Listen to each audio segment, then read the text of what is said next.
You are listening to 1252 Sports Entertainment. Parental discretion may be advised.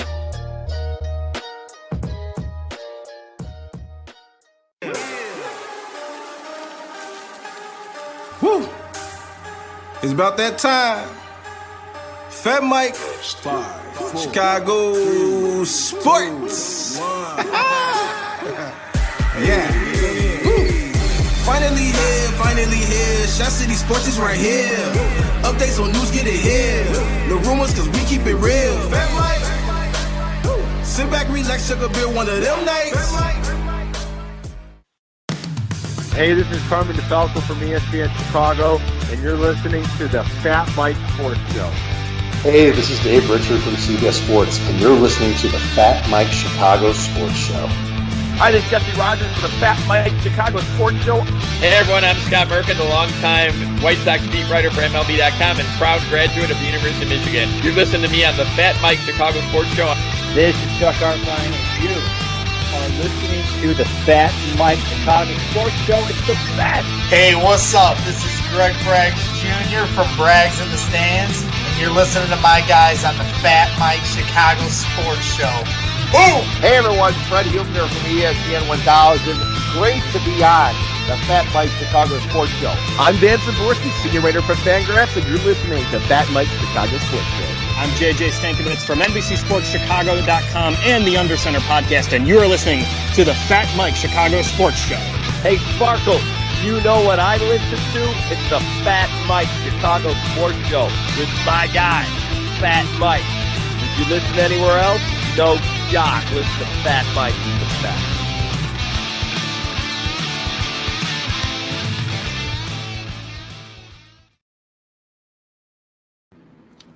What's up, everybody? Welcome to an all-new Fat Mike Chicago Sports Show. Our guy Fat Mike was just there. We might be having some internet connection problems right now, but that's all right. I'll take the reins, jump in. I think he's coming back. There he is. Unbelievable, man. I tell you, this internet stuff, I can't get the Good thing I didn't have my mic muted this time to start the show. Holy moly. Well, I'm glad my mic wasn't muted there. I was like, this piece of shit. I was ready to touchdown spike my computer right here, right now. Welcome, everybody, and welcome back to another Fat Mike Chicago Sports Show. I am your host, Fat Mike Chicago. With me, as always, my Angelo, my ace, my Camacho, my heterosexual life mate, Angelo Ace Camacho. And also joining us tonight is Alan Bratcher, who makes this whole thing work here at 1252, this guy. Without you this might guy, remember him from the Sport Court episodes that we've done. He's kind of the one that held the episode down, but you might remember him from such films as May Your Mother Have a Baby or May Your Mama Have Another Baby. I hope nobody's mama had a baby. Right. Or May Your Girlfriend Get a Pig. You remember him in such films from May Your Mother Get a Pig? God, I hate him. I actually wanted to get a pet pig at one point. Well, Mike, I would take a pet pig. Mike actually tried conning my girlfriend into having me get her 2 pet pigs. I bet she wanted the shit out of that, huh? Let's give some feedback on how this all started. So, Alan, this is how it started. Your girlfriend posted a thing that she saw some pigs for sale. And she's like, I want to get one. You immediately just say no. Well, I mean, there was probably, I'm pretty sure there was like 15 O's attached to the no. At least. And I was like, okay. I'm like, well, you can't just get one. He has to have a playmate. So you definitely got to get 2. And then now I'm all aboard on getting a pig too. So let's get pigs. The best part is once you fatten it up, you can kill it and eat it for breakfast. That's what I like to call breakfast for dinner. That's what I'm going to call them. You just got to name it Bacon. My brother actually had a real live, full grown in the house pet pig, and his name was Bacon. There you go. Yeah, he had him for about 17 or 18 years. He had that pig. Dude, pet pigs, that's the way to go. That's like the new trend nowadays. Yeah, a lot of people love it. Vince, would you get a micro pig as long as it stays like this big? I'd get a micro pig. Oh, look at this. We already got Cubs talk coming in fast and furious. We got Cubs talk coming in fast, man. Joe Lageman. My favorite Cubs player right now, Nico Horner. That's huge. This guy has been giving them a boost of youth, boost of exuberant energy, playing great defense. I was upset when he went down, man. I think it's going to be big for them. I really do. I've been saying the same exact thing, man. Angelo and I were talking at the beginning of the year, and I was all aboard. Okay, listen. We know what Jed Hoyer said in the beginning of the year. I guess we're just going to kind of bounce right into the Cubs talk before we bring on our guest Scott Merkin. Yeah, thanks, Joe. About 7:15. Cubs news. Good job, Joe. What a dick, Fuck Joe. Good job, bud. Yeah, fuck micro pig talk. Sounds like a superhero. Listen, Nico Horner, man, I really like what this kid offers to this Cub team. I think he could be a very valuable piece moving forward. I like his game. I was talking to, I forget who the hell I was talking to, one of my brothers or either my father or one of my brothers. But I envision this kid to kind of be like a Jeff Kent type of player. Oh, wow. Okay. All right, like that's my ceiling on Nico Horner, a guy that just rakes in RBIs all the time, a guy that just hits the shit out of the ball and just an absolute RBI machine. And so far, he's been that when he plays for the Chicago Cubs. I really like this kid. And this hamstring injury, man, boy, did it look bad. It did not look pretty. It did not look. He's sitting at a 338 batting average. That's fucking. That's going to be a big bat miss in the lineup. I was screaming at the beginning of the year for them to bring him up, but you know how they have to have him out because of the stupid rule about making sure you can have him for one more year. We call it artificial suppression. The most ridiculous rule of all time. But, I would love to have him under contract one more year because remember when we did it with Chris Bryant? Yep. It's nice to have him for that one last year now, isn't it? Or because he would already be out of town right now. True. Right now. He'll be out of town in 4 weeks anyways. Last year. Yeah, exactly. Yeah, he'll be out of town in 40 games anyways, right? Yeah, let's hope. I hope at least because, man, like you can rebuild your whole farm system just with him. You've got Kimbrel, you've got Baez. You could get a haul back or you can try to win one division championship this year. In a shitty division. Guys? Yeah, like honestly, like it's pretty simple answer. So I beg to ask the question, and the question that I have, okay, right now the Cubs sit, a full game out of first place because the Sox lost to the Cardinals earlier this afternoon. They're 25 and 22 today. They're 25 and 22. So I'm going to ask this question to you guys. If the Cubs take over first place here before the deadline, do you think the Cubs are buyers or sellers? What do you think? So, Angelo, I'll let you go first. Go ahead. So the majority of the fan base, we know them, right? The meatheads, they want to win no matter what. I personally would be sellers. I just don't see – we've been on this road with this Cubs team for too long. They do just enough to win the division. They make it to the playoffs, and then they'd have no offensive performance once they reach the playoffs. Chris Bryant's probably not signing the contract you want to give him. Javi might. Maybe not. I think it's time you move on, man. Get what you can from Chris Bryant. Get what you can for Kimbrel. Those two guys could at least get you top 100 prospects to at least start rebuilding that farm system. That's just my opinion. Yeah, I have the same opinion as you do. It's like I was just talking with Angelo about this, just a few minutes before we jumped on. You can reload your entire farm system this year. Yep. You can get rid of Kimbrel for a good hefty price. You can get some more young pitching in here. You can get rid of Javi or Chris Bryant, And honestly, I'm even wondering about Wilson Contreras because he's got one year left on his deal. So you could probably get a nice haul for him even if you wanted. I know that's not a name that people say a lot, throw that around, but it's just one that it's kind of intrigued me because we're going to be in the same scenario with him next year. So why not try to get the biggest bang for your buck now and just unload it all? Just get rid of it all and start over. I'm kind of right there with you, man. Obviously, honestly, between the three of us, who thinks the Cubs are going to win the World Series? It's not going to happen. Even if you win the NL Central, it's not going to happen. If you somehow miraculously come out in first place in the top of the NL Central, what do you guys envision? Maybe a first round advantage, and then getting bounced in the second round. That's the thing is that are they going to be Which what's the team are point? they going to be? Exactly. Right. And right now, we all know that their starting pitching has been dog shit. All right. I mean, and that's everybody on this. Their bullpen has been fantastic. I think they're top. I believe they're the starting best pitching- bullpen in baseball I right think now. they are actually. It's one of them. I don't know if they are the think they're best, top- but I know they're up there. They've been looking really good. Yeah. But I mean, their starting pitcher between Trevor Williams, between Adbert Azalea, Kyle Hendricks, Trevor Williams, and Jake Arrieta, it has not looked pretty. It has not looked pretty. Azalea's starting to slowly come around a little bit, but I do too. I kind of like some of his stuff. But then losing he's still just young, but right. No, I'm right there with you. But that starting pitching is not going to take you. No, it's not going to take you to the World Series. No. It's not going to do it unless and they become aren't consistent enough to take them there as well. They're super inconsistent. And really quick, I want to bring this up too. How about Jacques Peterson last night? Oh yeah. I mean, come on, man. Jacques Peterson. I told everybody at the beginning of the year, Angelo, you were witness to this. I was like, listen, I think Jacques a little bit better of a player than Kyle Schwarber is. Yes. Yep. And a lot of people were like, "Oh, it's the same guy." Mike it's was not the same dude, man. Jacques Peterson. He's better defensively, Yeah. and listen, Jacques Peterson right now is betting what 265, 270 around there. I can actually look it up for you. Yeah, he's been. What's Kyle Hendricks betting? What's Kyle Schwarber betting? Like what? Maybe $181. I know a week ago. I'll tell you right now. Maybe Schwarber is batting a 229. Oh, I was close. And Jacques Peterson is he's got to be like a 260 or like 250. 267. Boom. So, Kyle Schwarber killing it. Kyle Schwarber just straight up killing it. Yeah.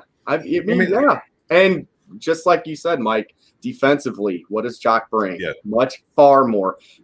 And I think honestly, even too, I think if I remember correctly, if you look at their contracts, they're saving a substantial amount of money by having Jacques. Yep.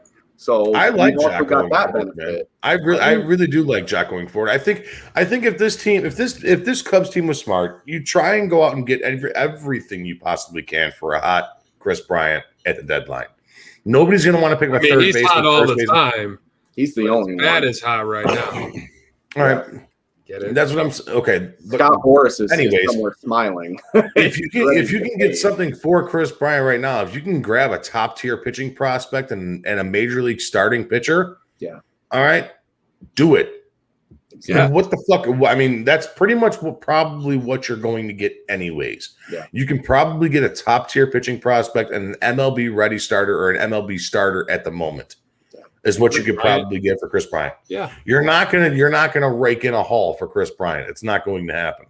I don't think you're raking a haul for any of these guys. No. Kimbrel might be the one that yields you the most return because he's more valuable in the playoffs. Look at it like where he's at right now. Don't forget though either. I mean, look how different it is though. Come January meetings to come MLB trade deadline. Yeah. Right. Winter meetings, nobody wants a fucking closer. No. But come the All-Star break, right before the trade deadline, everybody's pawing at your zipper to grab a reliever. Yeah. Right. All right. So if he keeps on pitching the way he's pitching, and you can deal him for something in return that's a big profit or something that you can put in your system, something that you can plug in what you have currently, do it now. I mean, what are you waiting for? I mean. What are some of the teams that are on that? What are some of the teams that are at at the All-Star break trade deadline that are going to be real contenders that could use a closer right now? Boston looks great. Yankees are coming back into the hunt. Tampa Bay is going to be there. Tampa Bay, Houston Astros may be there. All right. I mean, you got a lot of teams that are. What about the Chicago White Sox? What about the Cleveland Indians? There's plenty of teams in there. In the National League, you're telling me that you wouldn't try and sign up Craig Kimbrel for a return to Atlanta? Hey, Facebook user, once again. Go to YouTube. Go to YouTube. And you see what I'm saying? I mean, you're telling me that you wouldn't try and sign Craig Kimbrel. If you were the Atlanta Braves, you wouldn't want Craig Kimbrel again? That's a good one.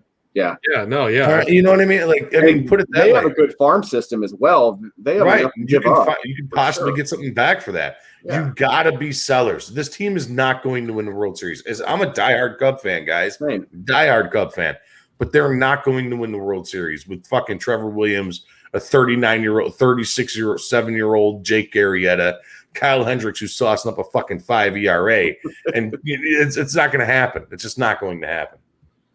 Oh my God, Tarbill. The Cubs will be buyers. You are fucking. So think about this, Tarbill. Remember how we just shopped off our, probably Hugh Darvish? Remember how you just shopped off Hugh Darvish for fucking peanuts? You're going to go and buy a pitcher, probably spend more than what you spent just to give up Hugh Darvish. That would be catastrophic for this team. That would be catastrophic. That's the wrong move to make. It would make getting rid of the writing's on the wall. And, Jed Hoyer even said at the beginning of the year, once they shopped, like, listen, this is I forget the words that he said. Somebody help me here.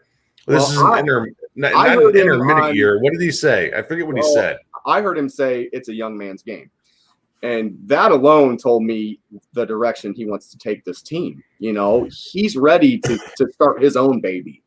Right. He's been living in this big giant shadow that he should have been living in, with our past, world beating, GM that is my favorite GM of all time. And I know. And Theo Epstein, your president. Yes, sir. GM, whatever you want to call him. But President of the United States. He should be.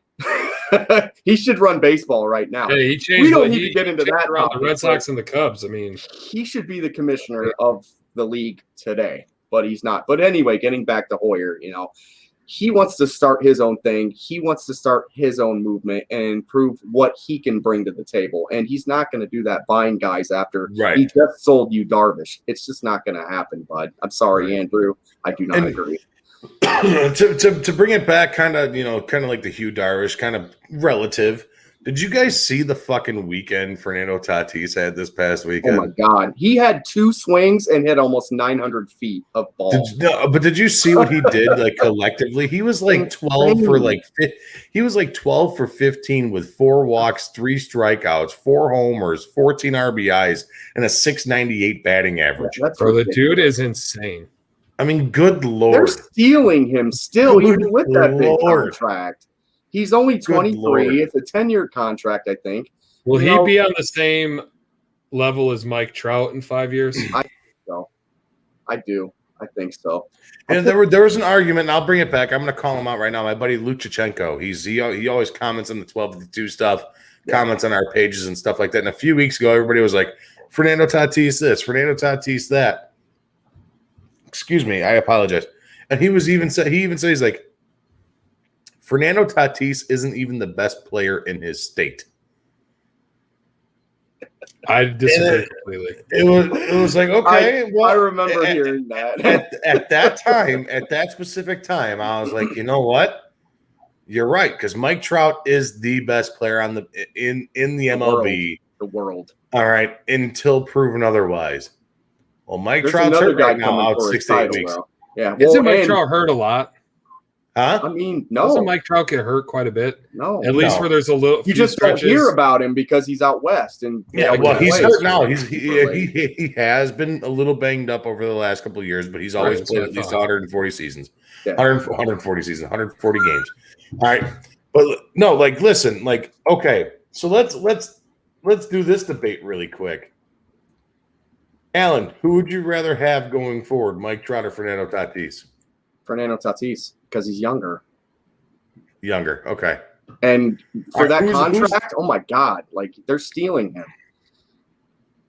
Let's do productivity alone. Productivity alone, still. Right now, I would go Tatis. I'm even going to throw Ohtani in that little mix because he's going to give you starting pitching ability, and he's still batting almost as good as those guys. So Ohtani would be one I'd even throw in there. I know that's not a name everybody likes, but if Ohtani was on any other team except for the Angels, he'd be. Oh my God, he'd be a god. If he was in Chicago, which we did try to get him, I remember that. I was begging for that kid. I watched some of him just playing overseas just to get myself a little more comfortable with him. And I'm like, there's no way this guy's going to do this here, and he's exceeding expectations by far. And he's one of the best pitchers in the whole league right now. I mean, he's worth it to me. I would throw him in, but for me, number one, it's got to be Tatis. Has to be right now. He's killing it. He brings everything. All to right, the so table. I'm looking at Mike Trout right now, and since he's the guy literally has he has a 76.1 career WAR, wins above her. That's ridiculous. 300 a career lifetime 305. 305 RBI and 2 base percentage of 419, a slug of 583, and an OPS of 1.002, and an OPS plus is 176. That's his career numbers, guys. What are his 117 at bats, 39 hits, 8 homers, a 333 batting average, 23 runs, 18 RBIs, 2 stolen bases. Huh? I was just wondering what his career postseason. Angelo, they're never Zero. in the fucking postseason. Zero. No, he played 3 games. They're never in the postseason. I was going to say he's played a couple, but not very many. All right. But okay, listen. Until Tatis starts putting up numbers of, let's see here, 27.97 and a 323, 36, 111 and a 287, 41, 90, 299, 29, 100 and a 315, 33, 72 and a 306, 39, 79 and a 312. Listen, guys, it's undoubtedly Mike Trout is the best player in baseball, hands down. I can't disagree with you there. Hands down. I mean, listen, there's going to come a time that either Acuna or Soto or Tatis or whomever is going to take over this throne. But for right now, it's Mike Trout, and it's without a doubt. I mean, I don't know. How old is Mike Trout? He's got to be like Mike 29. Trout 29, right? Okay.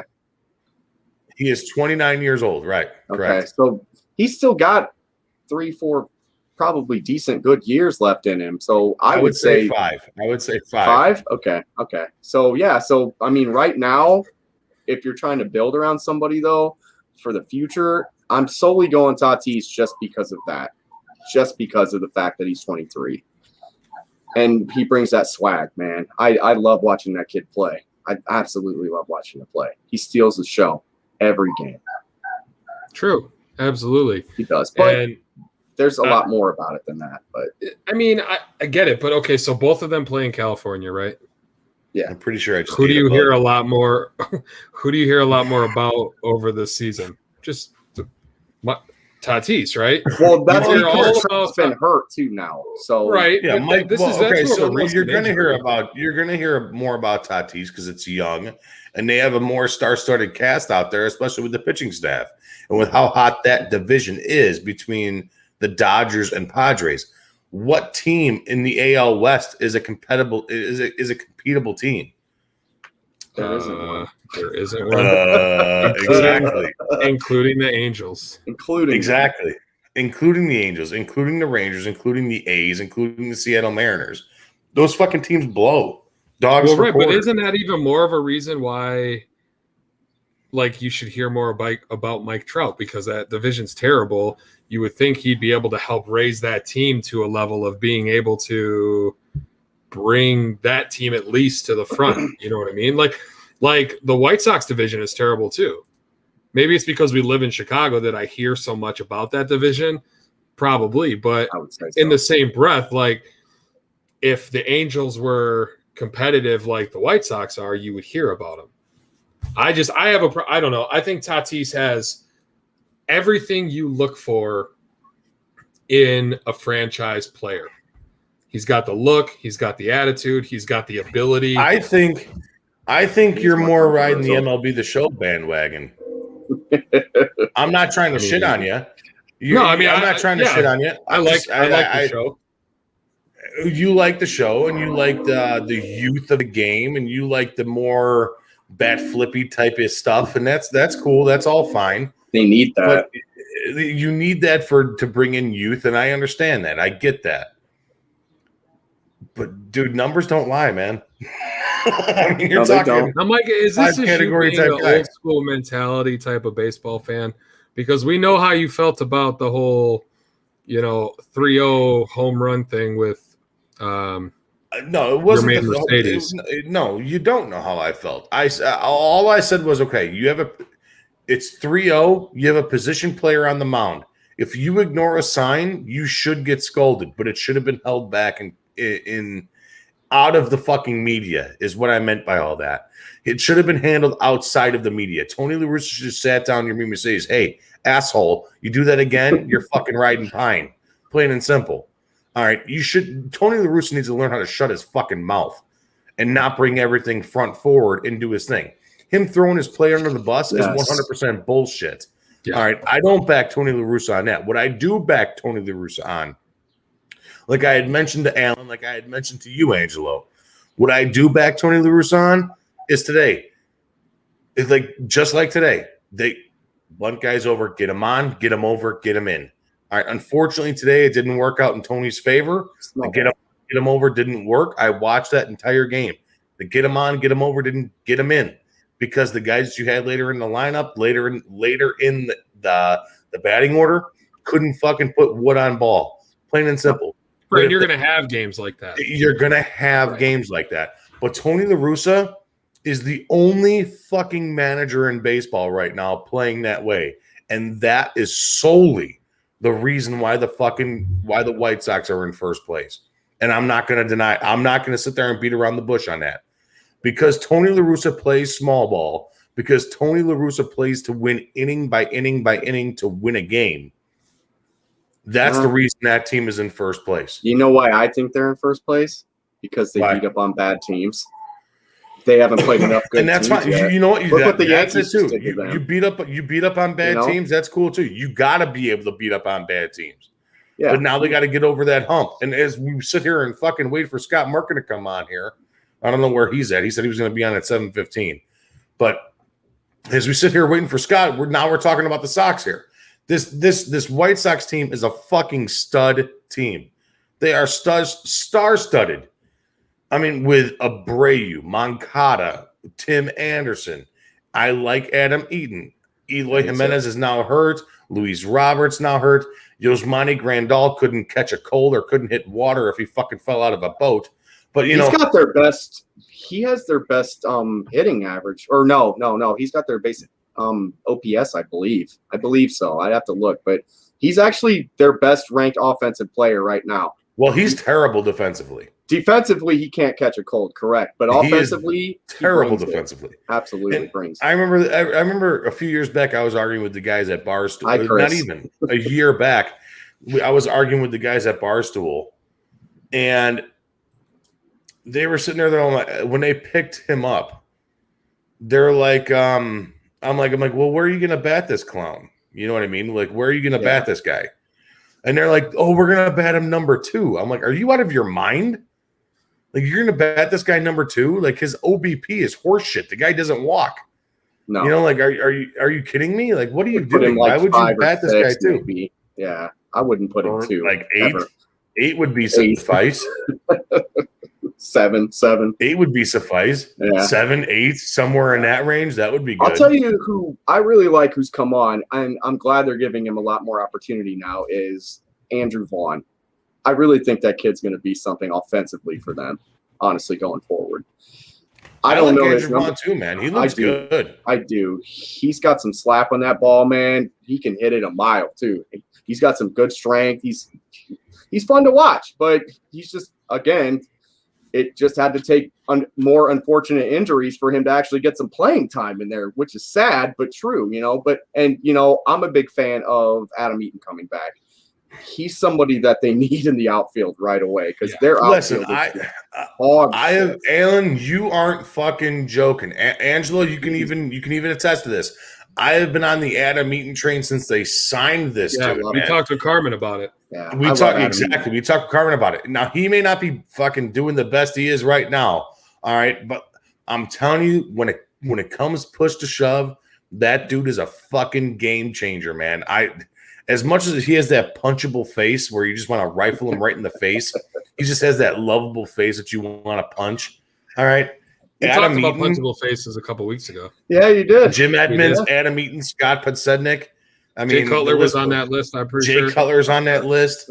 I mean, I can't wait to try some of his meat. Yeah. That's what I'm saying. All right. Those steaks look amazing. That's what I'm saying. Have you seen those things? We got to just get him on here and ask him to just show us his meat live on with us would be sweet. Oh, I'm so tired of talking about Jay Cutler's meat. Oh man, Cuts, dude. We should get Cuts to sponsor, and Mike and I will have a Cuts meat eating competition live. Jay, I could eat the hell out of some meat. I could eat the hell out of some meat. Yeah, we know.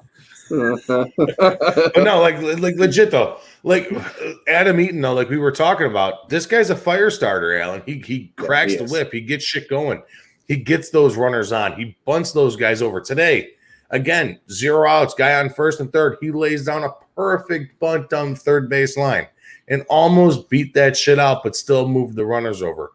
Great play, forces Nolan Arenado to come in on the third base line, and he almost beat it out. It was a great bunt. He is that type of player. He's that guy that's going to do whatever he can to win a fucking ball game, and that's why I like. My question is this: all these guys have stepped up for the White Sox, right? There's still two key pieces that are not with this team right now, and that's Eloy and Luis Roberts. And what happens to this lineup? What happens to this lineup? What are you laughing at? Come back. Did you see what I just put up? What our buddy Vince just said? He said you want to try Jay's sausage. Yeah, of course. He's the best quarterback in Chicago Bears history. Duh. That's right. For now. For now, right? Wait. I love it. You just wait. I love it. I hope you're fucking right. That boy's coming. We don't need to talk about it. Let's not divert to Don't get me going on Bears tonight, guys. We'll be here for 6 years talking. Yes, we will. Bears. I'll never stop. This isn't the Bears show tonight, guys. We're talking baseball here. So back to that question. What's gonna happen? I was gonna ask Scott, but what's gonna happen to this lineup if and when Eloy and Roberts come back? Well, that was the big debate. Well, I mean, Eloy's pretty much out the remainder of the season. Yeah. Well, he was hinting about possibly being able to come back late season. I heard. Well, right. They're thinking he'll be back for the playoffs. They're thinking he's going to be back around there. But I'd still say Eloy has to play DH. You can't put him out there. You can't keep putting that guy in the outfield. He is not equipped for it. He just doesn't have the mental capacity to stay out there and not end up in a fucking batting net. I'm sorry. It's just the way that I see that guy. Like, I love him as a batter. One of my favorite guys right now batting, but there's no way I play him anywhere else but DH at all. The big fear was what? That he would get hurt in the field. Yeah. And what happened? He got hurt in the field. So clearly it's time to just get him off of the field. You have to keep him at DH. And you put maybe, obviously Eaton's out there. Luis Roberts is out there, and Mike, third spot. Yeah.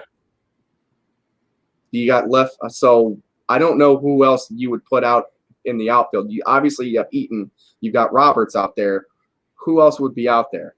Chris Bryant when they trade for Chris Bryant. No, Uriel. Vaughn at first, right? What's that dude's name?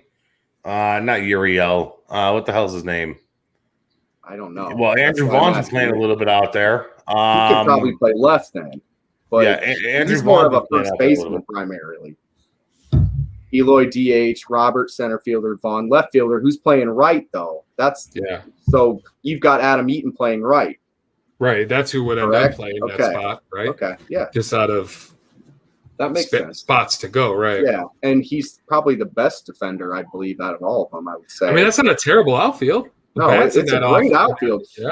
Their problem has been they've had a log jam there, and now unfortunately with injuries piling up, it's kind of came to the point where we've got to see some of these other guys play, and going forward, just like you kind of said. Eloy has to play DH. You can't keep putting him out there. You can't risk it with him anymore. Could this be a scenario where the White Sox look to trade some of these pieces going into the trade deadline to pick up some type of weak spot to fill some type of weak spot on their team? I don't think they want to go that route, honestly. I don't know. Mike, what do you think about that one? I don't know, man. If Eloy can come back healthy and come in time for the White Sox here, if he can make at least a comeback, I can kind of see like a Kyle Schwarber type fantasy imagination type. That's what I was thinking too. Where he can kind of come back in there and kind of fill in. But at this point, why fix what's not broken? Even without Eloy, even without Luis Robert, they are still hitting the fucking cover off the ball. All right, they're averaging like 8.5 runs over their last 4 games or some shit like that. All right, now, granted, that's not going to be the mainstay of everything. I understand that. But if they're still putting runs across the plate, I mean, why fix what's not broken? You know what I mean? We've all heard that expression before. This pitching staff has been fucking lights out between Lance Lynn, Lucas Giolito, Cease. Cole Peck today took a funny spill off the mound and left the game against St. Louis. I don't know if you guys seen that. He took a weird little spill. But I mean, why fix what's not broken? They're kicking ass right now. And they're an exciting team to watch. I mean, the first game of the season, though, they had an Eloy jersey out there like the guy was dead. Always with us. Right. The moment he's cleared to come back, they are going to throw his ass Don't forget right they did the same exact shit with Schwarber. They did. And then they went on and they won the World Series because of it. Right. Well, not just because of him, but he was a major reason in that World Series. Yeah, absolutely. Right. Absolutely. Yeah. And, we got Andrew asking here, who's the one player we move from the Cubs before July? What is it? What's the deadline? Mid-July, right? The MLB trade deadline. Oh, it's going to be Bryant. Is that the only one, though? Are you July 31st moving anyone else? I think you're right, yeah. Yeah, it is July 31st. Okay. Yeah. So are you just moving Bryant, Mike? Are you going to move Kimbrel? Are you going to try to move Javi? Are you going to try to save money so you can try to get one? I move on from Chris Bryant. I move them all. That's just me. I mean, so if you move everybody, then you're really starting from square one. I don't think you absolutely have to start from square one. I think, you keep a guy like Wilson Contreras and Javi. I love that connection they have, right? That's just a connection that's special. You're going to be able to sign Javi for a cheaper deal than you would be able to sign Bryant for, right? Yeah. I think the smartest option is to move on from Bryant, move on from Kimbrel, use some of that money to maybe extend Rizzo and then get prospects back to try to help build the rest of that team. So what are you doing about Wilson Contreras next year whenever his deal's up? You're going to have to pay him some serious money, too. Right. You're not going to have money for all these guys. So I don't think you're going to be in a scenario that you can keep 3 of those like core guys, like Wilson Contreras, Rizzo, and, Javi, because, Rizzo's already coming out saying he's not taking another team-friendly deal. He's not. Right. So are you going to pay somebody, on the other side of 30 now? No, definitely that not. kind of money? So, I mean, for me going forward, exactly what my friend Chris here is saying. Rizzo is playing out of an extension right now. So, I mean, he's not going to be with this team next year, in my opinion. Right. I don't think you're going to be able to trade anybody off for him, but I believe that, you could definitely, trade these guys like Baez, trade, hopefully, I say trade Wilson Contreras today. You have another year on that contract. You can get something very, very formidable for him right now, I believe. You can rebuild the whole farm system, so then in 3 years, we can come back and have these kind of conversations about them being a perennial playoff team instead of, being 1 year later on our entire I mean, I don't know. I still think that getting rid of everybody is a bit extreme. That's what we did. I know, but I don't think the team's in that dire of a situation at the moment. I think a guy like Chris Bryant, who we all agree is definitely not going to sign a team-friendly extension, right? Yes. Scott Boras is going to want him to get paid, and with the way he's playing this season, he deserves to be paid, right? But a guy like Wilson Contreras, I think he wants to stay with the Cubs, and I think he's a valuable asset to this Cubs team, not only for what he can do with the catcher position, but I think he can also step up and be a leader for these younger guys that are coming in, like a Nico Horner, like an Ian Happ, anybody they're able to get in a trade for Bryant or Kimbrel. I think it's safe to say that as long as those two guys are performing the way they're performing going into the end of July, Kimbrel and Bryant are probably the two most likely to get moved. You know what I mean? That. Yeah, I believe that. Absolutely. So then, but I don't know what their exact level of like their budget level would be for this, but I just can't see, trying to keep 3 of those guys. Like, you're going to have to keep 1. Maybe you can keep 2. I just don't see him keeping 3. I just can't see him doing that. And I don't want to pay somebody really to be a leader of, a bunch of young kids right now. I just want to start over. But Mike's back, and looks like we got Scott waiting in the back room, so let's bring him on. Hello, Scott. How are you? How you guys doing? Good, Scott. How are you? Good. No, Mike, I think you're on mute, bud. No, he's back now. Oh, there he is. No, I'm good. I'm right here. I'm right here. Okay. Before we get into everything with Scott here, Scott, I'm sorry, my friend. I got to play a quick little ad before we start with you, my man. This ad's from our sponsor, Nick and Ivy Brewing Company. Here we go.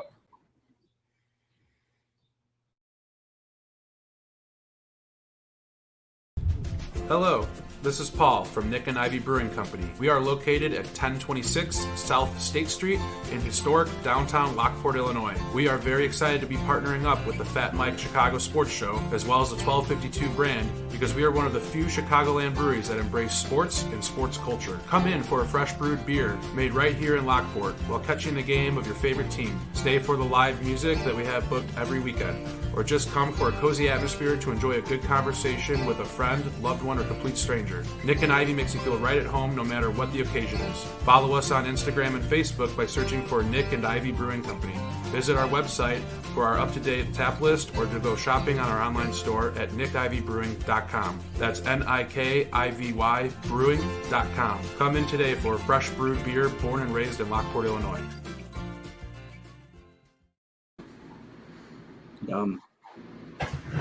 All right, and we are back. Sorry about that, guys. But that's a work from our quick sponsor, Nick and Ivy Brewing Company. They sponsor us here over at 1252. Scott is on with us. Scott from MLB.com, White Sox reporter. Scott, how we doing, man? We just got into the White Sox. First off, as someone who grew up in the south suburbs in Flossmoor, I had no idea there was a historic part of Lockport. I didn't know that it was. But I will say that place looks cool. It's very good. Give that a try. I like good packaging, the commercials. So I would like to, I grew up in Flossmoor, and there's not to give competing thing, but hey, Lockport and Flossmoor are 40 minutes away. People are probably going to the same places. There's a at the train station downtown in Flossmoor, there's a microbrewery. Good food, good beer for those over 21, of course. Don't drink unless you're 21. But another good place. But yeah, this Nick and Ivy looks really good. Really good. You learned that. Good. I guess I remember covering games there. I worked for the Star Publications that covered a lot of preps out there. Okay. And I do remember, a slightly older part of the downtown Lockport, but it just kind of threw me off a little bit when I heard the historic Lockport. Oh, they have a bunch of delicious beers there, Scott. I've never had a bad beer. One, man. One day I'll have to treat you to one. All right, sounds good. But Scott, here we go. The White Sox obviously dropped a heartbreaker today after Carlos Rodon pitched his ass off through 6 innings. He struck out 10 guys, I think, through 6 innings. He was absolutely dominant today. Gave up 1 home run, 1 earned run, but 0 walks. Another amazing performance from him out on the mound this year. And I want to start it there. Where has Carlos Rodon found his stuff here? Because he's been struggling in years past. So what has changed with Carlos Rodon? I think you can go into detail about some of the mechanics changes he's made, and he's the fastball velocity is back. But I think, not that it was so far gone, but it's he hit 100 today, and hit 99 today. I just think it's more he's healthy. The guy's gone through shoulder surgery. The guy's gone through Tommy John surgery. Then he had shoulder and back soreness last year that he pitched I think he made 2 starts at the beginning, and we didn't see him again until the end in that fateful week against Cleveland when the Sox lost all 4 in Cleveland. So I think he's healthy, and I don't want to say he's motivated because I think he was always motivated. But let's face it, this is the year, his last year arbitration, and he's going to be a free agent after this year. So he also knows he's pitching for a good team, a winning team, and I think he had something to prove. He was non-tendered at one point this offseason, came back on a 1-year, $3 million deal to the White Sox because he knew the guys there, he knew the organization, he liked what Ethan Katz had to talk about, he knew Kurt Hassler, the assistant pitching coach, and it's just been a great. I mean, he's his numbers are. People are wanting to say video game ridiculous. I think he has like 72 strikeouts and 42 and a third. Maybe I'll look it up in a second here, but I mean, quite a lot, he's just been absolutely tremendous this year. And it's good for him because, he came out of NC State as the 3rd pick overall in that draft. And looking it up right now, I believe it was 2014. It was 2014. And people thought this is a can't miss prospect. This is the guy. And he's had some good years, but nothing like this. He has just been absolute. So he had 42 and 2/3 innings pitched with 62 strikeouts coming in today. So make that 72 in strikeouts and 48 and 2/3, 12 walks, 23 hits allowed, and 3 home runs. That's insane. That's definitely, he was pitching more on 7-8 days rest at the beginning of the season, but now there's not as many days off. So he's a Cy Young caliber pitcher so far. Yeah, he's been absolutely dominant. And so has the rest of the pitching staff. The rest of the starters have been absolutely fantastic as well, between Keuchel and Lance Lynn and Lucas Giolito. Does this pitching staff have what it takes to last the length of the year doing what they're doing currently? Yeah, well, I guess the answer is we'll see. I mean, they have Lance Lynn who's established, Dallas Keuchel who's established. Excuse me. Lucas Giolito has kind of found his way back after a couple rough starts. Really, only one really rough start, that Boston afternoon start where he got lit up in an inning plus for like 7 earned runs. But he's been very good otherwise. Dylan Cease is kind of, developing like Rodon. And then you have Rodon. Now, the only issue is, today Kopech left with hamstring soreness, I think they described it as. So we'll see how that plays out. It was a weird situation. He was finishing off the 7th. He threw a pitch. Didn't catch his cleats, didn't slip, just fell to the ground. And it looked like, in a weird way, how sometimes I feel like when I'm getting up in the morning and you get that and people get a horrible cramp in your leg and there's no way you can move to get it to stop until it just goes away. Now, I think, being a highly skilled athlete and highly, conditioned athlete like Kopech is probably a little more than a cramp, but you hope that it's not too much more. At the worst, shuts him down for a few days. He was in line to start in that Cleveland doubleheader on Monday, the 2 7-inning games. So we'll see what happens, but very minimal information, post game as opposed. Just we heard hamstrings left. I believe it was left hamstring soreness, left hamstring, right for Adam Eaton, right fielder for the Sox, and he's day to day. They're both day to day. So he's a huge piece because he may end up in that rotation at some point. If not this year, next year for sure. But he just gives you. He's such a great swing guy in that he's so dominant out of the bullpen, but also has been great when he started too. Right, and that leads me to my next question. I'll let these guys field some for you as well. With Michael Kopech, obviously, like you just said, like you alluded to, he had a weird little spill today on the mound in the 7th inning there. He kind of fell over. Nobody knows exactly what the hell happened. Cleats didn't catch, slipped. It wasn't a slip off the rubber. It was just an awkward fall. How important is Michael Kopech to this Chicago White Sox pitching? Like, how important is he? How imperative is he for the Chicago White Sox? Yeah, I mean, he's they're all important. I mean, there's really, you can't really afford to lose anyone on that team because they're all key contributors, and you've already lost Eloy Jimenez and Luis Robert. So, I mean, the more it goes down, the tougher it is. You take off any players of the caliber of Eloy Jimenez and Luis Robert from any other team, and they're going to have the same fate that the Sox are having, where it's just going to be very tough to keep. To the Sox credit, they're in first place. They're hanging in there, playing good baseball overall. I think they've lost 4 of their last 6 right now after winning 2 in a row against St. Louis. But yeah, Kopech's another key piece. Another thing you can bring in, bullpen starter, combine him with someone else. It's a weapon that a lot of teams don't have. So the biggest thing you hope is that, again, it's still relatively early. What is it, 48 games into the season, so you still have 114 to play. So again, I'm just spitfiring. I have no clue past what they told us. But if it's more than a couple days, you hope it's a short-term thing and he's back and ready to go. Right. So I have a question for you, Scott. With Eloy and Luis Roberts kind of sitting there, they're hoping to have them back by the time they make the playoffs, right? What's going to happen to this rotation once they get back? Where does everybody fall in the lineup? Oh, you mean the position player rotation? Andrew Vaughn went to left field out of need. Excuse me. They had Abreu, at first base, and he's not going anywhere, nor should he. And Vaughn, was going to be the DH, but they moved him out to left because of Eloy's injury. And I'll tell you what, Andrew Vaughn is looking natural out there. He looks tremendous. And, I'm not sure if you move him off when Eloy Jimenez comes back. It's first of all, you have to make sure Jimenez is healthy and he comes back. But it's going to be an interesting problem. It'll be a problem Rick Hahn and Kenny Williams will love to tackle when the time comes. Luis Roberts going back out the center. That's not even an issue. But does Eloy Jimenez become the DH when he comes back? How is Yermin Mercedes hitting at that point? He had that unbelievable start, which obviously was ridiculous to think he could keep up hitting 412 all year. But, he slumped a little bit since then, but he's still productive. He still has good at-bats, still hitting the ball hard, and still, driving in runs and getting hits for that team. Great two-strike hitter. So where is he at that point? I know some Sox fans are hoping that Jimenez comes back, July, mid-July, whatever. Well, that doesn't make any sense because Rick Hahn told us that the next update in Eloy would be 12 weeks. So that would have been 3 months from the start of the year. So that's April, May, June. So he won't even be back. They won't even really reassess, although I'm sure they're, ongoing communication. Won't even reassess at the beginning of July. And then you have to go through a whole rehab assignment with him. And no one's saying that at the beginning of July, he's like, okay, let's do it. Time to go.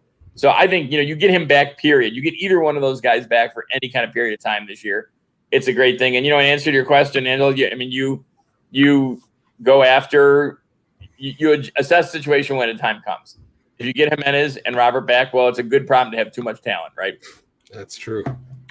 Scott, I have another one for you. I'm sorry, Alan, Angela. I apologize. You're good. Where do you see that the Chicago White Sox, where do you see their biggest need for this team is at? Because, in my personal opinion, it's at catcher because Yasmani Grandal couldn't catch a cold, in my opinion.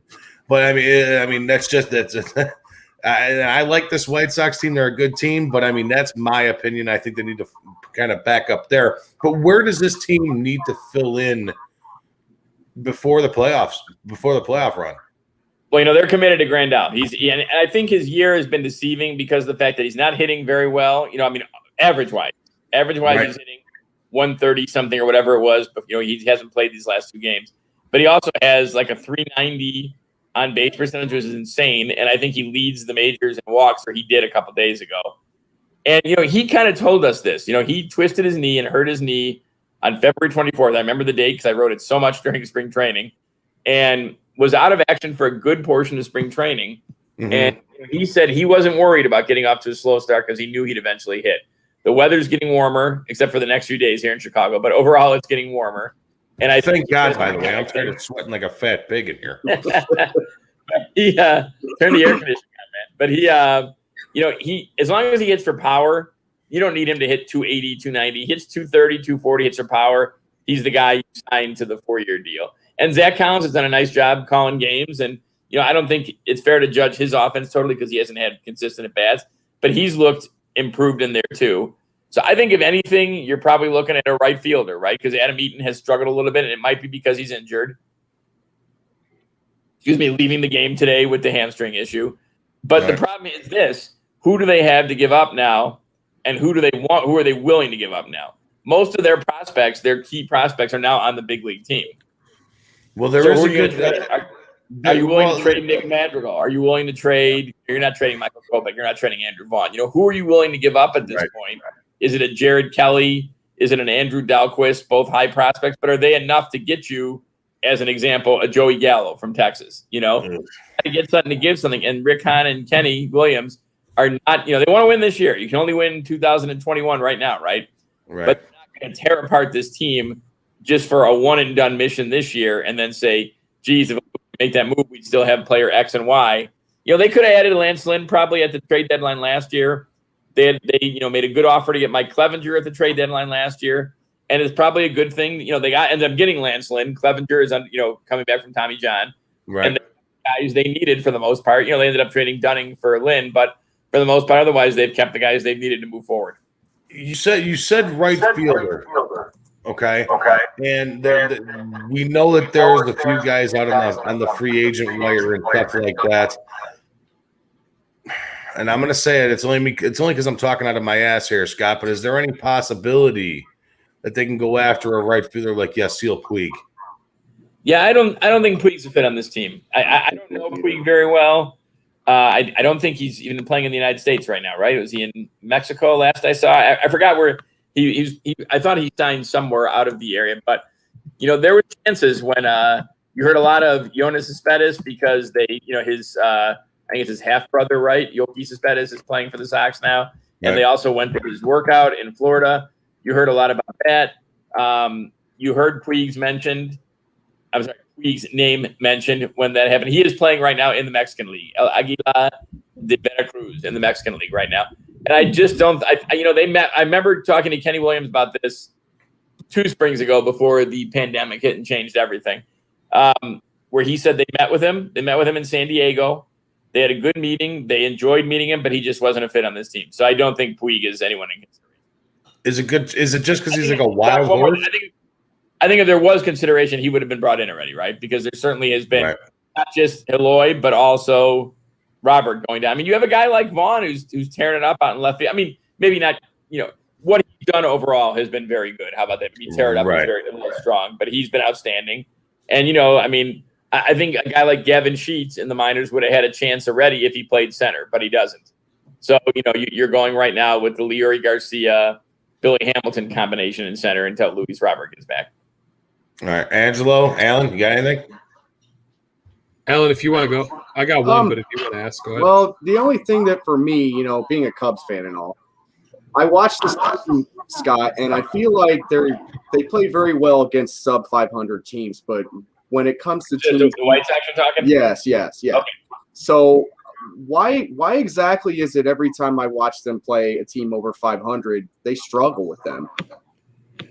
Well, here's the thing. I mean, who's really good in baseball this year? San Diego is really good. Tampa was a 500 team. They won 11 in a row. So obviously that counts, right? They're really good. Yeah. But there's a lot of parity in baseball. I think there's very few teams out, and there's probably, the Dodgers you assume are in. Probably San Diego's going to have to work hard not to make the playoffs. So I think it's a valid point. They didn't have the series against the Yankees was deceiving, though. Yeah. They got hit pretty hard and lost to Garrett Cole, which a lot of teams have done this year. That Friday game, by 1 run, and that was when Andrew Vaughn hit into an around-the-horn triple play, which, you never see. And then on that Sunday, Liam Hendricks walked in a run with a rare, I think he's got 31 strikeouts and 3 walks this year. So a very rare bout of wildness that forced in a run there. They missed some opportunities. Today, it's interesting because I've never seen a season where Sox fans have just lost it every time they lose a game. People realize there's 162 games.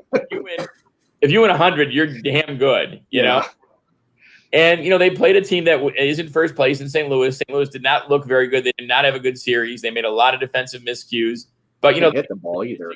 They got good pitching from Gant today. They had a couple home runs from Edman and then, added on late in the game. And sometimes it just goes that way. You're not going to win every game. And, it's not – I get it from here on out because of what's going down. Every time there's a mistake, every time there's a loss, it's going to be a lot pointed to manager. And you can probably point to a manager in every game that you lose or win and say they should have done this differently. But I think today was just a loss. They didn't have they didn't hit. They were 0 for 10 with runners in score position, left 13 on base. Mercedes himself left 10 on base, going 0 for 4. Just one of those days, So I don't know so much if it's good, bad, or the otherwise. But, they were 500. They were 2-2 against Boston. They struggled in Yankee Stadium. A lot of teams do. They took 2 out of 3 from St. Louis.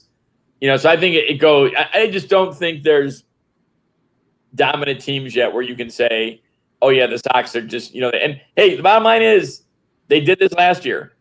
Yeah. They pummeled Kansas City. They pummeled Detroit. They pummeled Pittsburgh. I think they're 20. It would have been 10, 20, 25 games, right? 26 games maybe. I think they were 23-3 in those games, and that's how you get to the playoffs. That's what you do. You beat, you pummel the teams you're better than, and you kind of break even against the good ones. And that's all you got to do. People are writing off the Twins, and they, up until this last streak where they've won 6 of 7, have not played good baseball. They've looked bad.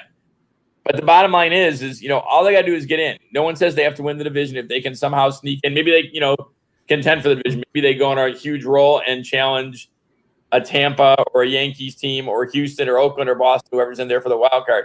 Once you get in, all bets are off. Who thought in 15 when the Cubs had that great – the Cubs were a 500 team, I think, after 100 games in 15.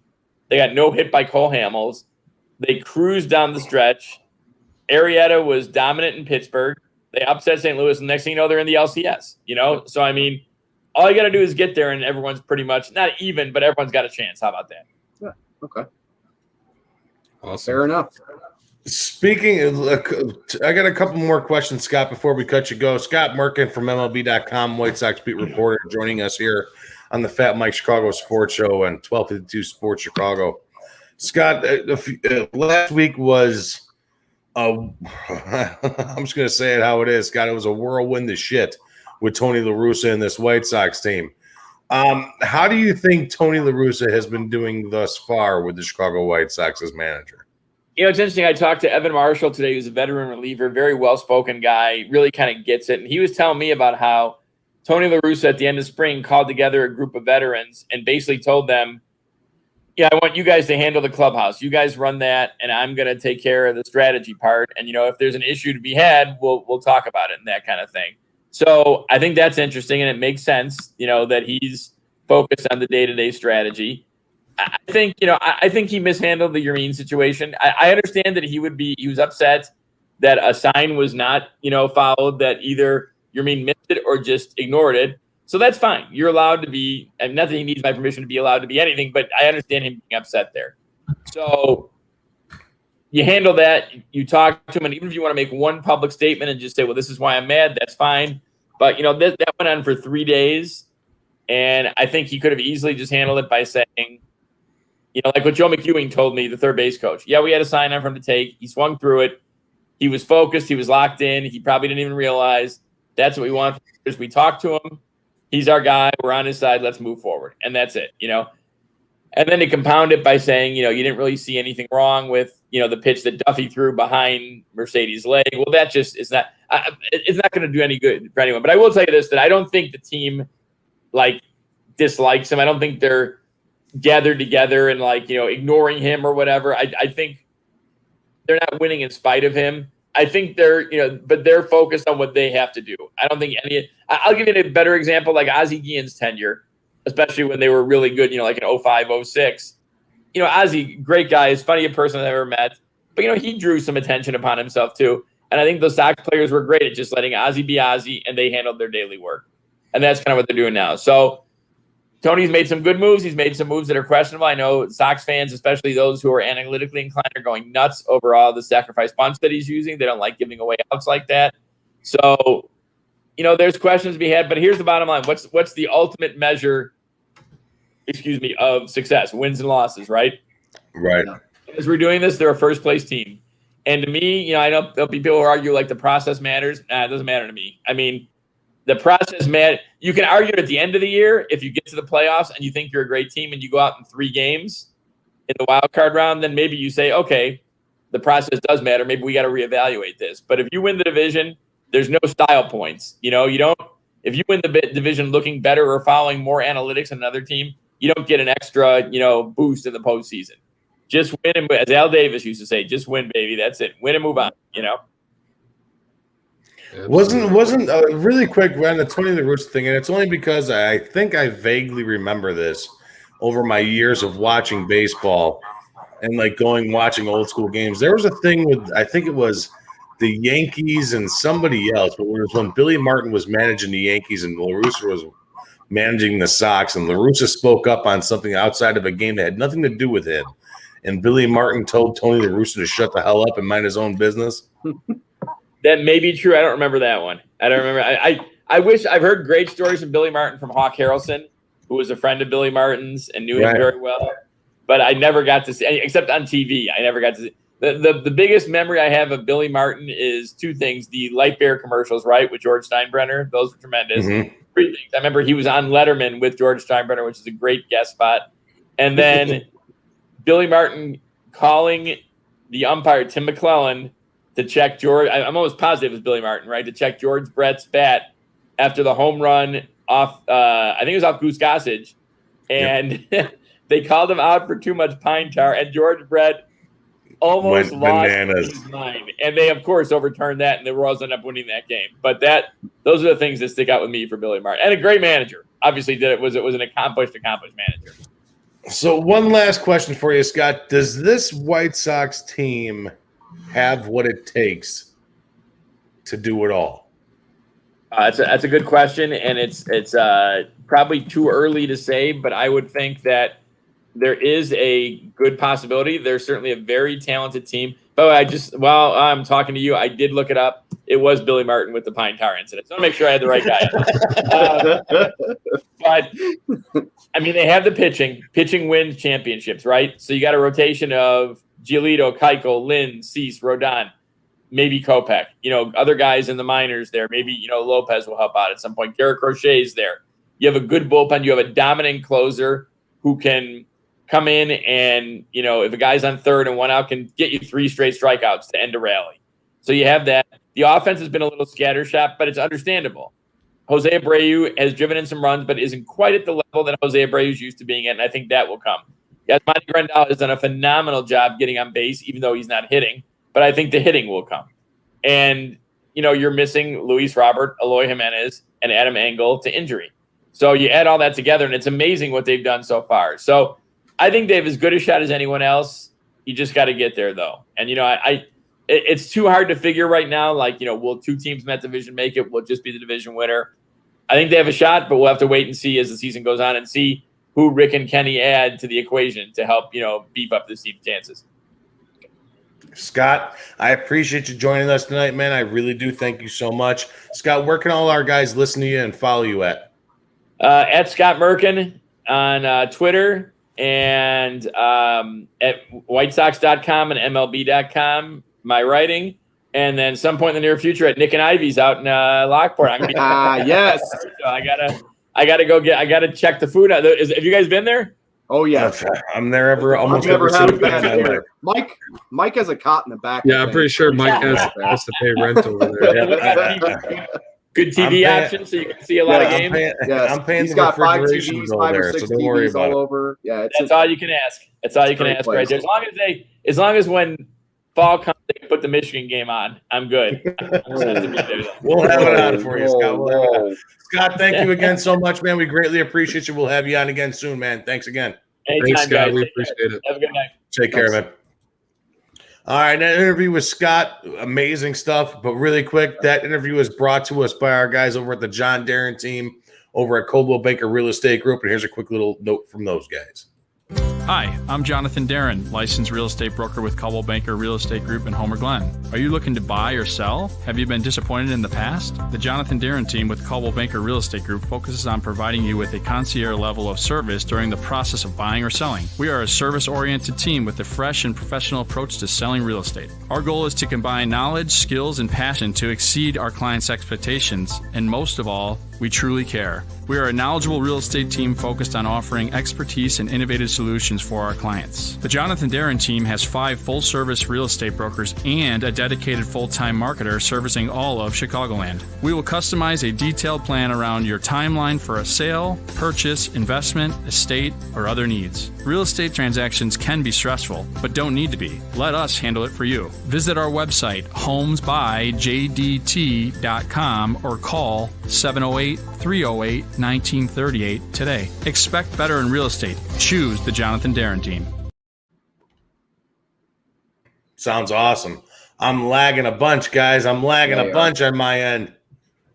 But yeah, that was our guys over at the John Darren team, a Coldwell Banker Real Estate Group out in Homer Glen. Those guys are the best.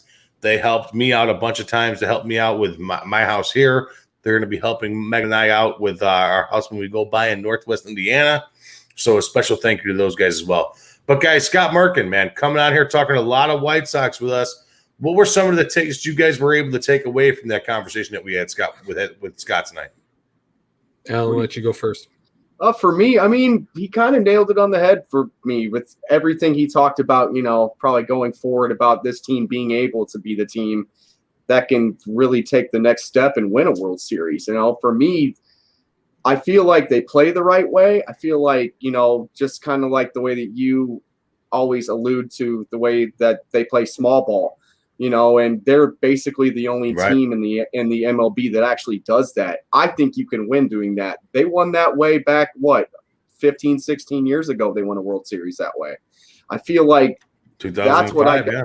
Yeah, exactly. For me, that's exactly what I see out of that team every day.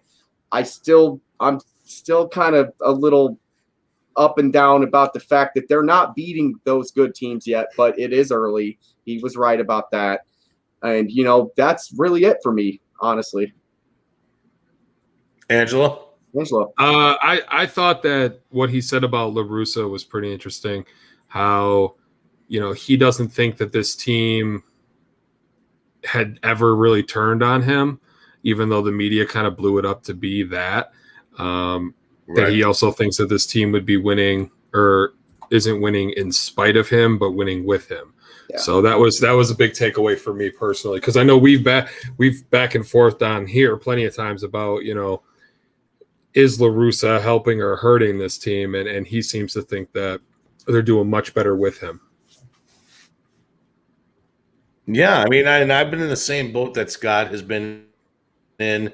I mean, you guys know how I feel about what? I think Mike's lacked out. I know how Mike feels about it. I mean, I think we all know how Mike. Oh, here he is. Those runs. Okay. We didn't hear anything that you just said. I'm right here. I'm here. Yeah.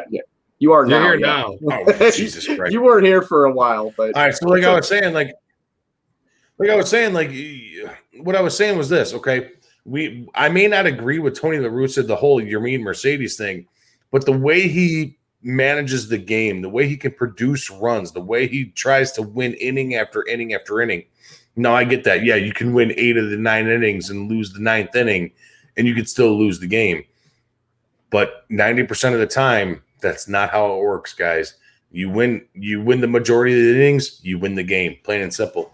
And Tony Larussa has proven that by playing small ball, manufacturing runs with this team. This team has gone far beyond what I thought they could do with a manager like this in its first year at this early to be in its first year. You see Tim Anderson drawing walks. You see guys like Yasmani Grandal, like Scott alluded to earlier, with a really high on base percentage.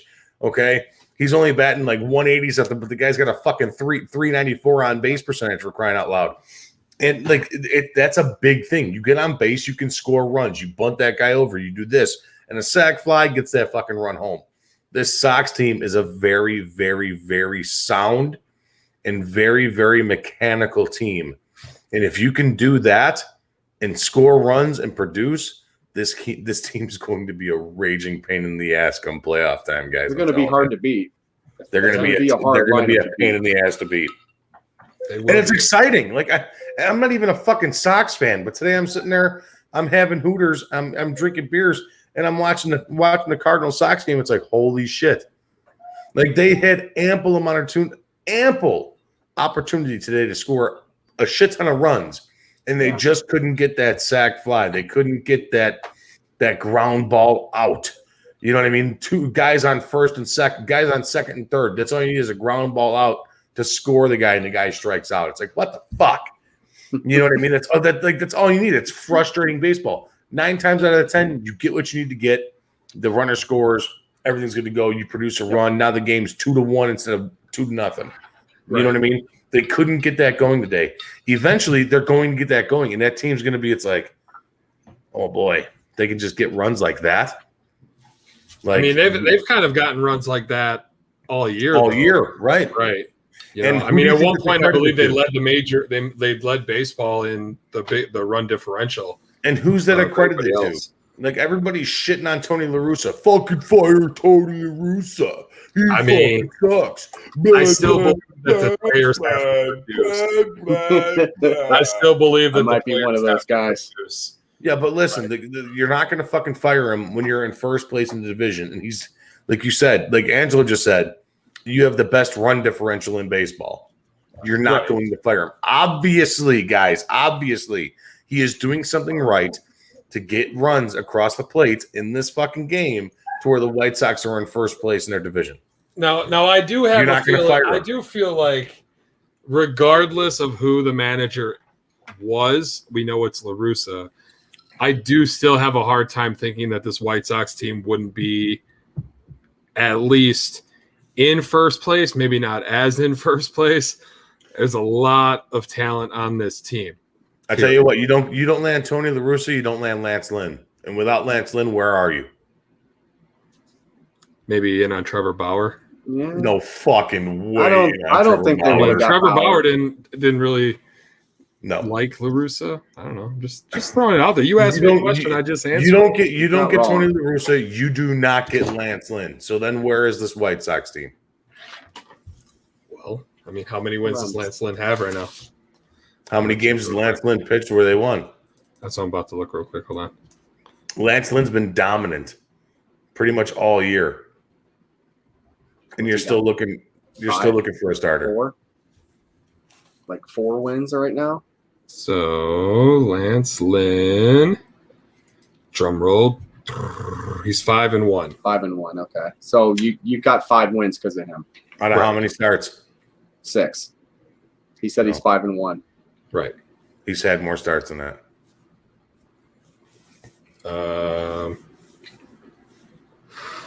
You got no decision somewhere in there.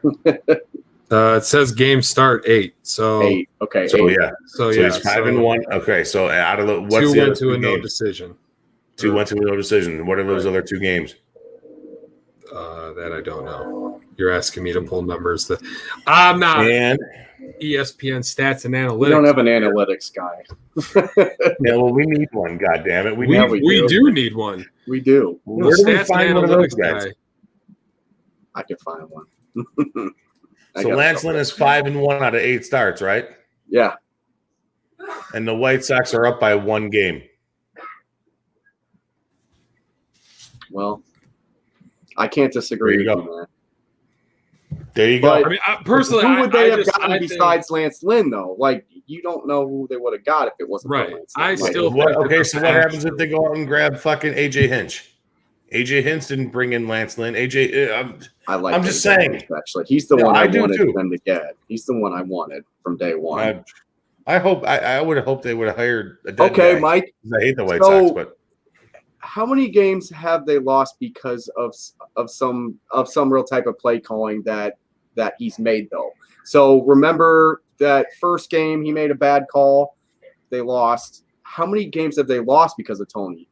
I would say on Tony right now is 2 games. Okay, so legit minus 2 games. 2 is 6 right there. So that's the still. differential, right? Right. So you're telling me that AJ Hinch couldn't give you up those 6 extra games right now? 3. You're not saying 3. It would be 3 games. But yeah. I mean, listen. Yes, of course. But AJ Hinch, look what he did with down there in Houston. They were a boomer bust team too. Yeah. Carlos Correa, Jose Altuve, all those big boppers, Alex Bregman. You know, they were that type of team too, where they relied on the homer way too much. Yeah. Yeah, it worked out for 1 year because they were cheating and they knew when. That's what exactly. And it worked out for the Cubs for 1 year too. All right, but Tony Larussa, listen, I'm gonna have this guy's back. I fucking first and foremost, I want to say that I fucking hate Tony Larussa. All right, I do not like this. I would have never thought that. Man, I don't. I'm not. I would have thought you were fan. related to him the way you talk about him. No, I'm not a fan of Tony Larussa. I'm not that dude. I watch this guy come in here every year for fucking the better half of 2 decades and mop the floor with the fucking Cubs every single year. That's why I'm not a fan of this dude. All right, I'm not either. But I'm not going to sit there and not give credit where credit's due. I'm the same exact way when it comes to football. I don't fucking I hate Aaron Rodgers, but I'm not going to say he's not one of the greatest quarterbacks I've ever seen in my fucking lifetime. Are you nuts? All right, Tony La Russa. There's a reason why the guy has almost fucking 3,000 wins and 3 World Series titles. It's because he's one of the greatest fucking managers who ever managed the fucking game. All right, plain and simple. Alan, I told you that too. Angelo, I told you that too. This dude he knows what the fuck he's doing. He knows how to put have some runs pretty across. Solid teams in 1990s. Yeah, it doesn't matter. He also won a team with in 1988 with the Jose Canseco, fucking Mark McGuire, Dennis Eckersley, and a bunch of them shitheads out in Oakland. Oh yeah, they were juicing though. So okay, and then he wins one with a bunch of podunks and fucking Albert Pujols. He wins 2 more with a bunch of podunks and Albert Pujols. Sorry, baseball was different back then though. Like his way of managing was legit 10 years ago when obviously analytics weren't now in because the fucking team is in first place. I personally feel like a team with the lineup that they have, this team would still be doing what they're doing. He doesn't control how these guys are hitting. These guys have produced at the plate because that's who they are. Maybe he helped navigate them past the Eloy and the Luis Roberts injury. But he's the one that put Eloy out there when he shouldn't have put Eloy out there. I'm not saying that because I think whoever was the manager would have put him out there either way. I mean, maybe. But I just think like this team was going to rake regardless, and they're raking. It's different than like when Joe Madden came to the Cubs. The Cubs needed that type of a manager. They needed to get somebody who could line the ponies up right and go. I don't think this team needed that. This team was playing last year before he got there. Yeah. You know what I mean? No, they were a playoff team. They weren't. Yeah. Last year, they were a boomer bust team. They did not manufacture runs. I mean, they're a boomer bust team. I'm going to try to look that. I don't even know how. They're not a boomer bust team. They're more of a small. They manufacture runs and they win games. And if they were the boomer bust team, then they're trying to compete with Minnesota. They're trying to compete with Cleveland. It's the same thing that Terry Francona does out in Cleveland. He manages the ball game inning by inning and wins inning by inning to win the game. All right, and Tony La Russa, that's exactly what he's doing. Now, what you said, yes, they were okay. They may be in the same exact situation that they are in now if they were a boomer bust team. But Tony La Russa is the only team in baseball right now playing that small ball mentality. And when it boils down to it, when you play small ball, you win games. And it goes to show right now with this team being in first place. Yeah. I mean, plain and simple, man. I mean, there's no argument for it because they are in first place. If they were still the same team with Yasmani Grandal not being and having an on-base percentage and swinging for the fences every fucking time, having an on-base of 210 instead of 394, I mean, he was the show 136. So I mean, it's not like he's batting out of the still the same thing now. And Tim Anderson was the same way. Tim Anderson don't walk for shit, but look at his on base percentage this year. It's one of the highest it's ever been in his career. All right, and don't forget he's also Tony La Russa is also the guy that called up your mean Mercedes. It wasn't fucking the other Rick Hahn. It wasn't Kenny Williams that called him up. It was Tony La Russa. Like, hey, this kid can rake. I'm bringing this kid up. We lost Eloy. We lost Luis Robert. We got to bring up somebody here that can hit the fucking baseball. And so they brought him up. I think another manager would have brought him up. Eloy and Roberts didn't get hurt. He wouldn't have brought him up. Right. That's the difference, though. Like if those injuries don't happen, he doesn't get called up. And that but any manager's going to do that, Mike. Right. Any manager is going to have that. Yeah, but he's also made the decision instead of grabbing, okay, fuck it, I can bring up another youthful arm. Or I can bring up a guy that can fill up a speedy spot or something like that. We've seen it all the time happen with the Cubs. Remember fucking Bobby Scales? Does anybody remember Bobby Scales? I mean, for fuck's sake. All right. I mean, listen. And Bobby Scales couldn't hit fucking water if he fell out of a boat. Right. All right. All I'm saying is that, like, when Eloy goes down and Roberts goes down, where's the void in your team? It's at the plate, right? So they're not going to bring in a guy that is a speedster. They don't need to bring in an arm because it's an obvious decision. Right. That's all I'm trying to say. I'm not saying that it was the wrong or right decision. I'm just saying one of us in that scenario when those guys went down, the next obvious, he was the obvious choice to bring up. The best bat they had in the minor league. Because that's all he uses the DH. He doesn't play a field. Exactly. But that Eloy should have been the same way. Eloy should have been the same way. So you're saying, okay, so you had two outfielders go down. You had two outfielders go down. Yeah. Guys that are perennial the guys that are continuous everyday starters in your lineup in the outfield. You have two guys go down, and then you're going to bring up a DH? Yeah. And your point is invalid. And then what your point was just then and there. Well, your point was then, just then and there. You're like, I got to bring up a guy that can play outfield.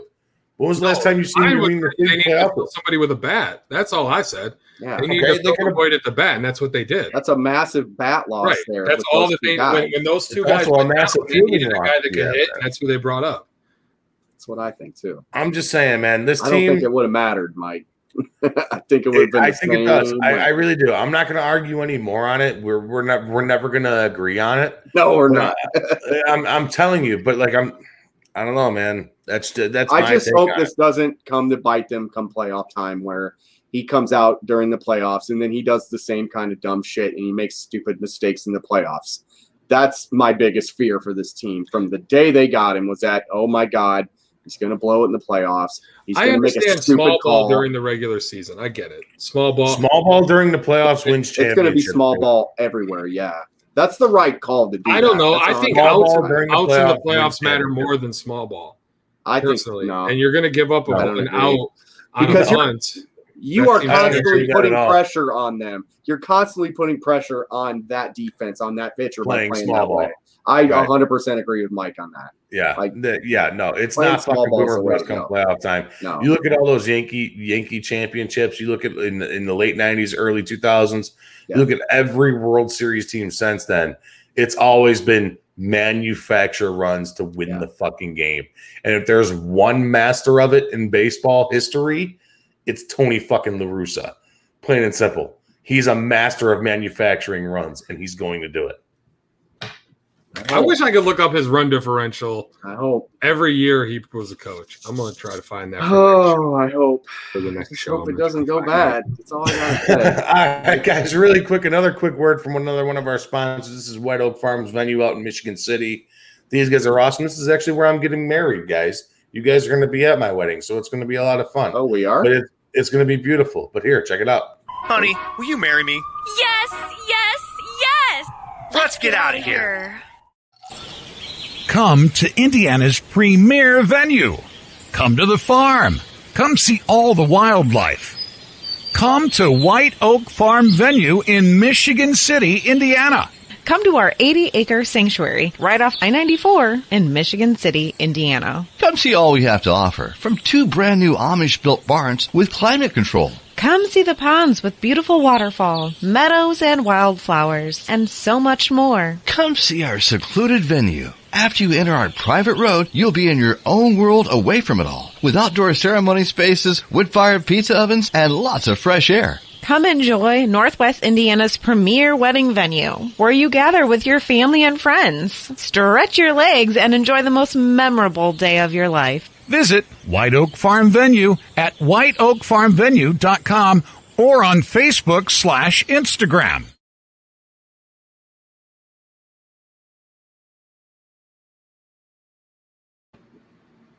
Woo!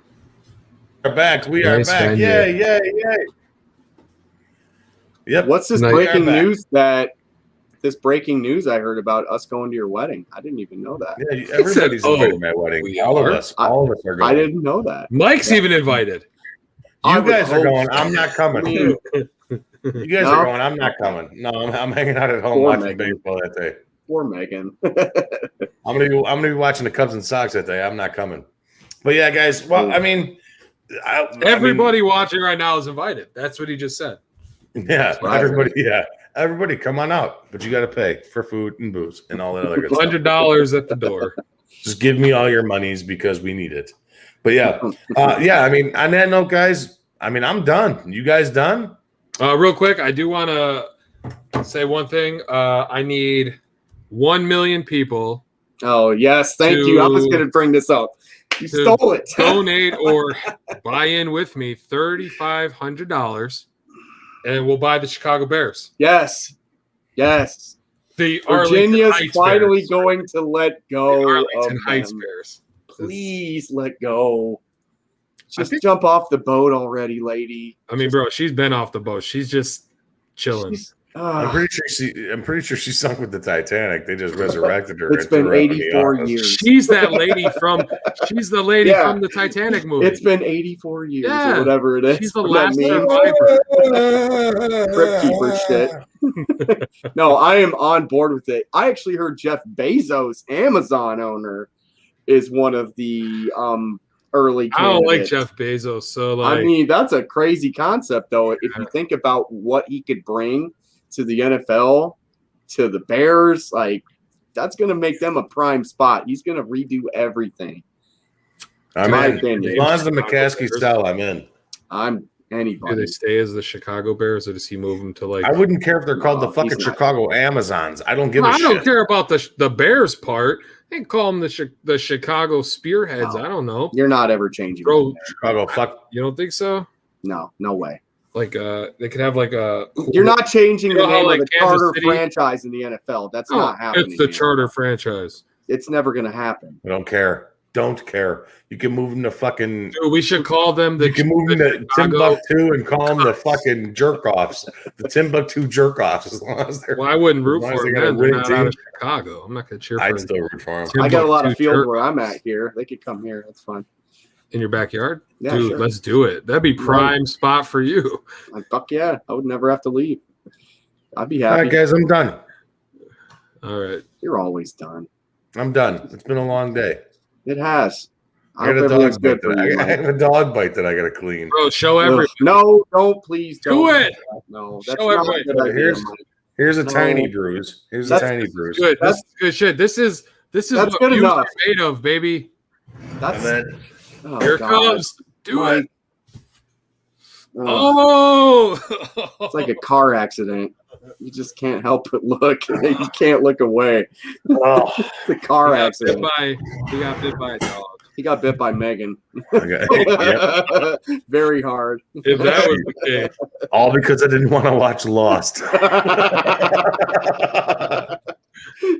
All of right, next guys. week, we should have a topic. What's everyone's favorite binge worthy show, and have people come on and talk about I it. think next week, me and you, we do a draft pick of shows.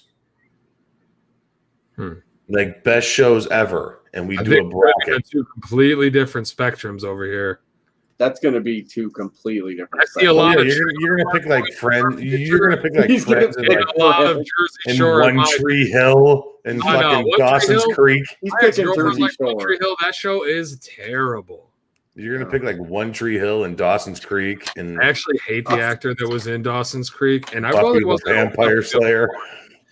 Buffy. Everybody watched Buffy. Let's be honest. Oh, I'm gonna pick good shows like The Sopranos and Cheers.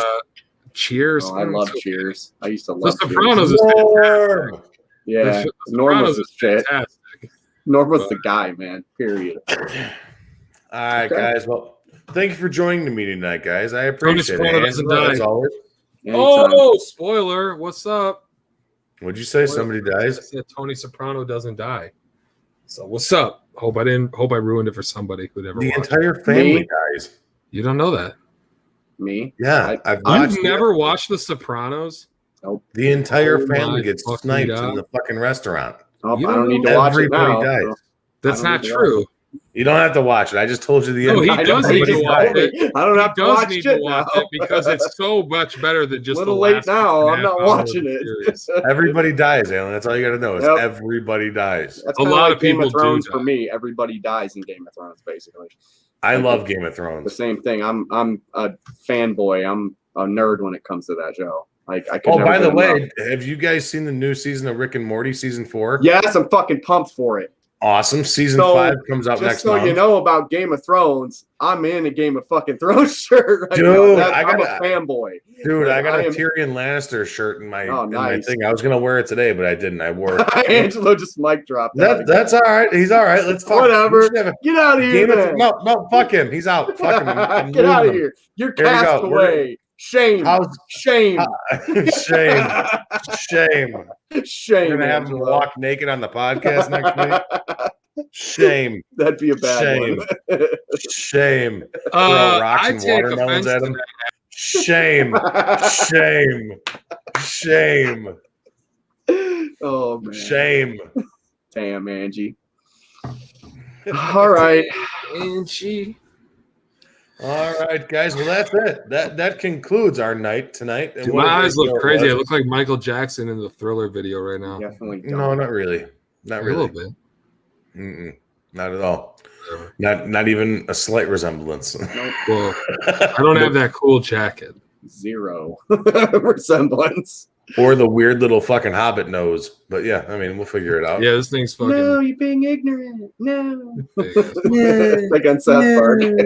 No. Why does every fucking half hour of this show gets weird turn into this? Because it's awesome. Because you have people like me and Mike here talking. That means absolutely nothing to the product. It brings nothing. It's just a moment for us to act like morons and piss off even more people like Ellen Davis. On that note, I think it's time to go, gentlemen.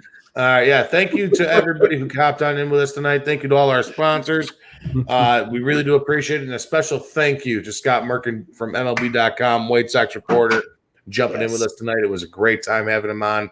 Awesome. He is our White Sox guy. He comes on with us as much as he possibly can when he's not doing games. But yeah, on this note, I'm going to go watch the Cubs, guys, and we'll have a lot to report on tomorrow. So I think they're winning right now still. All right, that's what I want to hear. Yeah. On that note, guys, Angelo, say bye. Say bye. I said bye-bye. All right, Alan, say bye. Bye. And I'm out, motherfucker. I'll see you guys later. We will see you guys next week. Thank you to everybody.